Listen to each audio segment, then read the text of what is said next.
Hey, have you got a minute to listen? I've made the wrong impression.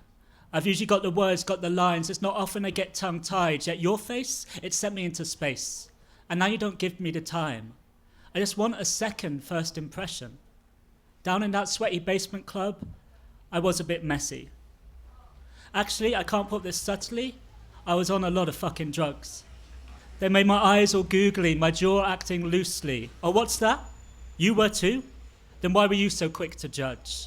No, I kind of knew that already. You're a bit of a trash bag. No, that's the wrong way to phrase it. I mean, you like getting wasted.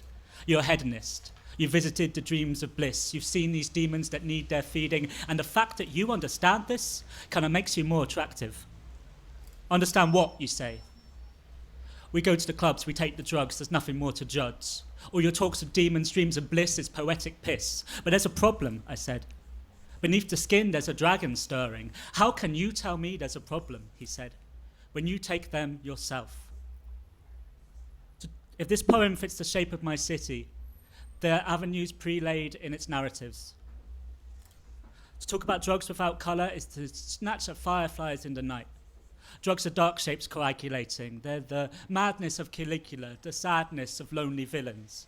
Leah Betts and her flooded brains, babies on ceilings and spotting trains. Yet drugs are also famous. They're falling out of cabs and they're always in the papers. Kate Moss and the glamour of cocaine. If you want to see drug users, look no further than literary precursors. The hashish of Rimbaud and Baudelaire.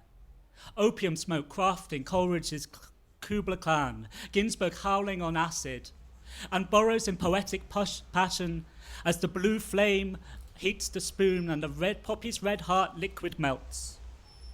But the drugs we're taking, you and I, my boy into whose eyes I've dived, they're not inspiring of creativity. The meth keeps you up, the G makes you horny, the crystal even more so, and the sex is the best you've ever had. And let me here be clear, I'm not dividing into good and bad. These words are shades of grey existing in between black and white. And yes, I am an unreliable narrator, because yes, these drugs I am taking. So who am I to try and make you face this? To try and bring to speech what few people are even speaking? Because I'm seeing my community spiraling out of sanity. It's like a motorcycle daredevil, like that guy Evel Knievel. But he's spinning through a ring of fire, but his jacket catches. And he bursts into golden flames. Don't it look breathtaking? Illuminated against the night, orange flickers, tongues of glitter. But inside, you know he's burning. Do you hear that? That's a dragon purring. And on its white-winged flight, the rates of HIV are ever rising. Because that sex you spoke of, it's not with condoms. We're not stopping to rip open wrapping when the senses have become invented, a distant beat of intimacy.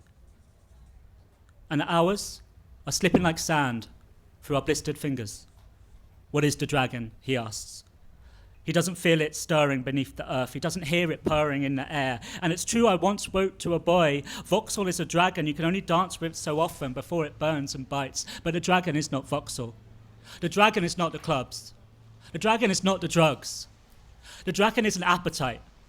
The dragon is a mirror to the mind. The dragon lives and feeds inside. I once saw the dragon. I was once dreamed in a dragon's heart with another boy in another room. Are you still listening? This is my second first impression, so I am making my confession. He burnt the flame on the glass pipe, and in the white ghost wisps of holy smoke, I saw the dragon's wings assemble. Beating, it drifted in his youth-filled lips, and he beckoned me in for a kiss. It seemed I fell forever. Through the universe, its space and broken space shards, until our mouths gently aligned, and he blew into my lungs his breath, curling and spinning and hot in his kiss. And in that moment was infinite poetry. I felt its fires sear my mind. In that kiss, I felt the dragon soar in my veins. In that moment was the faint glimpse of romance, like war drums beating across the sea. Later, I found out he went mad. Not the savage glamour of the Bacchae, but a madness, I guess, inspired by sadness, of being used and abused and broken by men who are broken themselves. Of a community letting itself down. Why am I even speaking to you right now? Why have I written this ode to a boy I don't even know? Because underneath the sex and drugs, hidden in the dragon's shadow, I feel there might yet exist an irresistible wish for love.